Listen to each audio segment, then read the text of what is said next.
सुप्रभात बच्चों, आप सभी को मेरी हिंदी पाठशाला में स्वागत है। तो आज मैं हिंदी भाषा के बारे में कुछ बता रही हूँ। तो बच्चों, हिंदी ये एक बहुत ही सुंदर, सरल, मीठी और सुबोधगम्य भाषा है। बहुत आसानी से समझे जाने वाला भाषा है। और बच्चों, ये तो सितंबर का महीना है, तो सितंबर 14 को हम हिंदी दिवस के रूप में मनाते हैं। जितने हिंदी भाषा के को जो भी प्रेम करते हैं, ये हिंदी भाषा से जो भी जड़े हुए हैं, तो वो हिंदी का इस दिवस को, हिंदी भाषा के लिए ये जो दिवस चुना गया है, जो हिंदी दिवस के रूप में 14 सितंबर को, ये कभी नहीं भूलते हैं और इसको हम एक त्यौहार के जैसे मनाते हैं। तो बच्चों, हम इसको क्या करते हैं न, 14 सितंबर को तो हम मनाते हैं हिंदी दिवस, और हम इसको पखवाड़ा के रूप में भी मनाते हैं। चाहे वो 1 से सितंबर 1 से 15 के अंदर हर दिन हम हिंदी दिवस मनाते हैं, या नहीं तो 16 से सितंबर 16 से 30 तक, ये 15 दिन हम हिंदी दिवस के रूप में मनाते हैं। तो बच्चों, इसको हम पखवाड़ा, जो 15 दिन के लिए हम मनाते हैं, उसको हम बोलते हैं पखवाड़ा।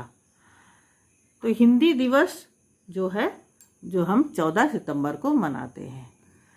तो ये क्या हिंदी भाषा, इसके बारे में मैं और एक वीडियो में बताऊंगी। तो आज हम पढ़ेंगे भाषा के अन्य भेद। तो मातृभाषा, राजभाषा, मानक भाषा।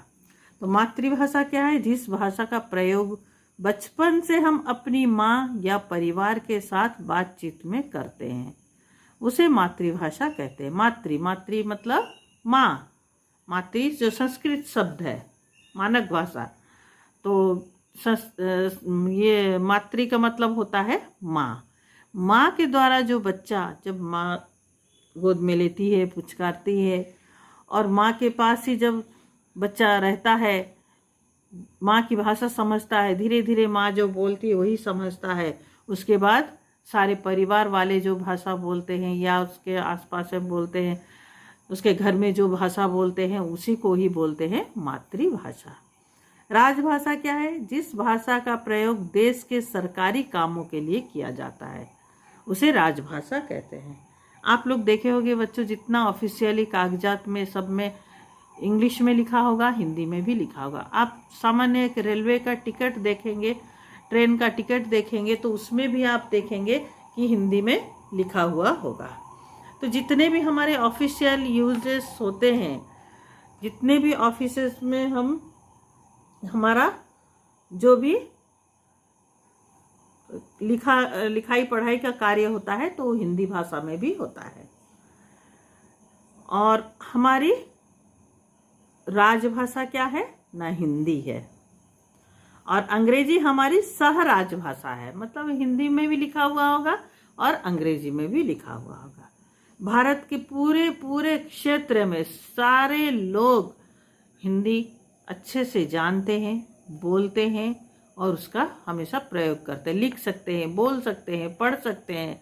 और इसका बहुत बड़ा अवदान है हमारा फिल्म इंडस्ट्री, जो मुंबई में हमारा फिल्म इंडस्ट्री है हिंदी भाषा का, इसका बहुत बड़ा अवदान है, जिस कारण पूरे देश में हिंदी भाषा बहुत चाव से लोग सीखते हैं, पढ़ते हैं, बोलते हैं। और अंग्रेजी सहराज भाषा है, मतलब अंग्रेजी भी हमारे राज कार्य में प्रयोग हम करते हैं, लेकिन वो मतलब बाद में करते हैं, पहले हम हिंदी भाषा का प्रयोग करते हैं। मानक भाषा, भाषा में एक रूपता और स्पष्टता लाने के लिए जिस भाषा का प्रयोग किया जाता है, उसे मानक भाषा कहते हैं। तो भाषा में एक रूपता और स्पष्टता मतलब कुछ बदलाव हम लाते हैं। हम बहुत कुछ ऐसा होता है भाषा में, जो लिखा हुआ था उसमें कुछ हम परिवर्तन करते हैं, और उसको परिवर्तन करके हम उसको सहज रूप में और स्पष्ट रूप में और एक जैसे बनाने के लिए उसको कुछ भाषा का इस तरह प्रयोग किया जाता है, उसी को क्या कहते हैं? मानक भाषा। तो एक महत्वपूर्ण जानकारी, ये तो शुरू से ही मैं आपको दे दी हूँ, फिर भी यहाँ लिखा हुआ है 14 सितंबर 1949 को 1949 को भारतीय संविधान ने अनुच्छेद 343 के तहत हिंदी को राजभाषा का दर्जा प्रदान किया गया है। राजभाषा मतलब ऑफिशियल लैंग्वेज। तो धन्यवाद, आप सभी का दिन मंगलमय।